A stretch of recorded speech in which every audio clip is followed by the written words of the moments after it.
Okay guys, so breaking news sa PBA, merong galawan, trade na nagaganap dyan sa PBA, kung saan ay itong Magnolia Chicken Templados Hot Shots ay gumalaw na rin, no?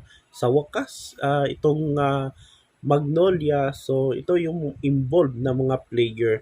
So ipakita ko sa inyo yung photo yan. Ito yung mga player na involved dito sa trade na nangyayari diyan sa PBA. Kung saan ito. So pakita ko sa inyo para totoo ang balita, no? Hindi fake news to. So makikita nyo guys, so yan. Ano ba to? Hindi mo makita. Hindi makita, no? Basta ganito cellphone. So tingnan natin. Yan na natin na. Oh, kita nyo? Yan. Trade mula sa PBA. May PBA mismo na page. Kung saan ay ang Northport Batang Pier at ang Magnolia ay nag-trade, no? Parang ano sila, two team trade sa pagitan ng Batang Pier at ang Chicken Templados, yung Magnolia.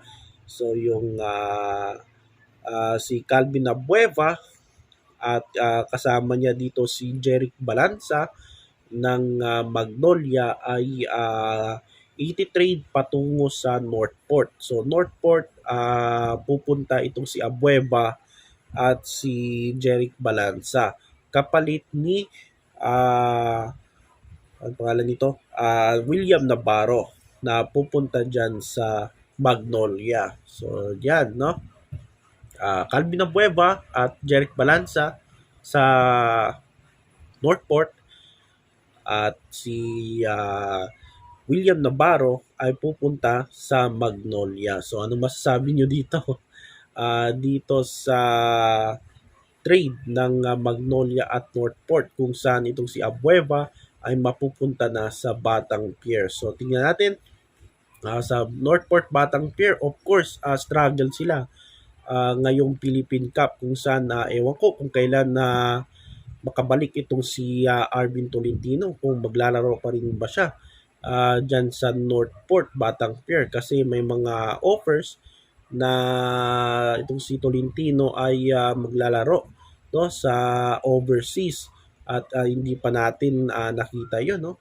Wala pang update tungkol kay Tolentino if saan ba talaga siya maglalaro, sa PBA ba, sa Northport ba, o sa ibang team ba, or hindi kaya sa ibang liga doon sa overseas. So wala pang ano dito kay Arvin Tolentino. So itong Northport ay struggled, no, dito sa Philippine Cup at siguro kailangan din rin nila ng player na medyo veteran, no, para may guide yung mga batang players dyan sa Northport. So kinuha nila itong si Calvin Abueva at kasama din niya sa trade ay itong si Jeric Balanza. To si Calvin Abueva dyan sa Magnolia parang wala na, no? Parang nagagamit naman si Abueva pero hindi na masyado, no?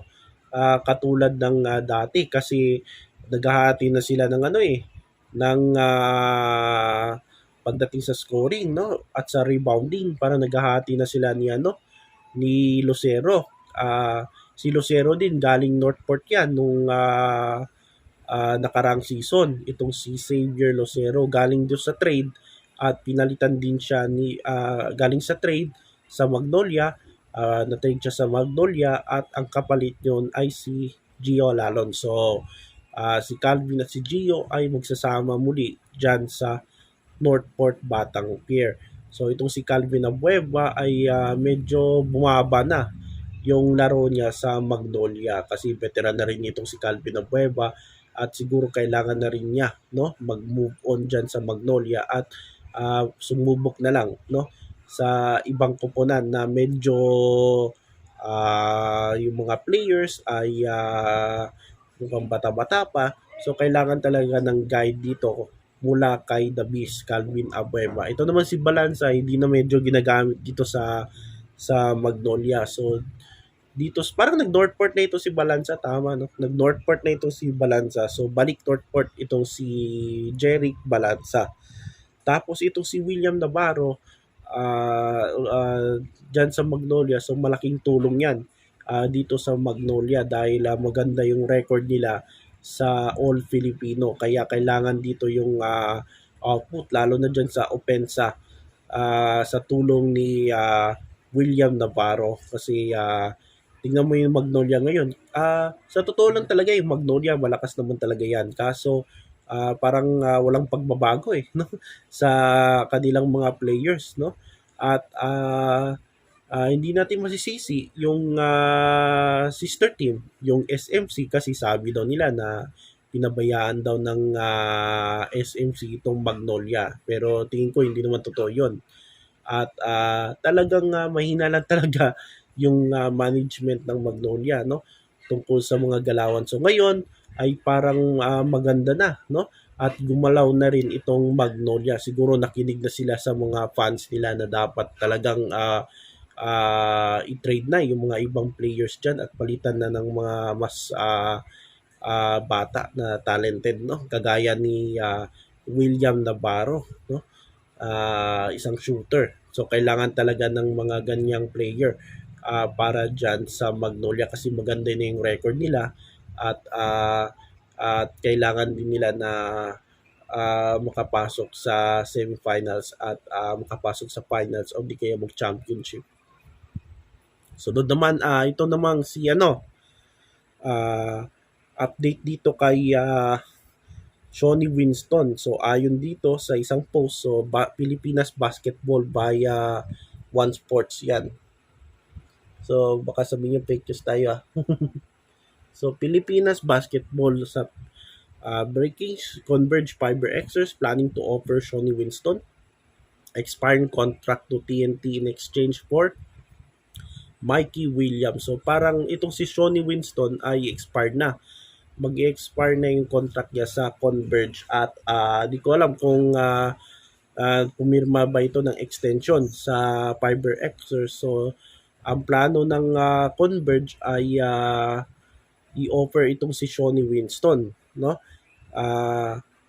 na i-trade dyan sa TNT at kunin nila itong si Mikey Williams na hindi pa rin naglalaro until now dyan sa TNT kasi parang may contract pa siya dyan sa TNT kaso hindi nakapaglaro itong si Mikey Williams. So di ko alam kung ano ba nangyari dito. So itong si Mikey Williams, so kailan kayo talaga babalik ito si Mikey Williams dyan sa PBA. So ang sabi dito, Williams is asking $28,000 a month, which is $2,000. Sorry. Laki ng offer $2,000 more than his previous deal. TNT faces a top choice, pay up to keep their star or risk losing him and possibly their Grand Slam hopes. So, meron talaga mga fans na sana makabalik na itong si Mikey Williams at kailangan siya dyan sa TNT kasi nag back-to-back champion sila at this Philippine Cup ang target nila ay makapag Grand Slam dyan sa PBA. So, kailangan talaga yung services ni Mikey Williams. So, ngayon, parang kung matuloy itong trade na ito na si Shawnee Winston ay maganda rin yung laro niya sa Converge no? Kahit pa paano ito si Shawnee Winston nakaambag din sa Converge kasama niya dyan sila Stockton at yung dalawang bigs ng Converge yung dalawang Justin tapos ito no si Shawnee Winston. So kung sakali kunin siya ng TNT ay malaking bagay na ito sa kanila. At sapat ba? Ang tanong dyan, sapat na ba itong si Shawnee Winston para itong TNT ay makatulong kaya siya no? Dyan sa sistema ni Coach Chot. No? lalo na ay target ng TNT ay makapag Grand Slam dyan sa Philippine Cup, no, maka 3-peat.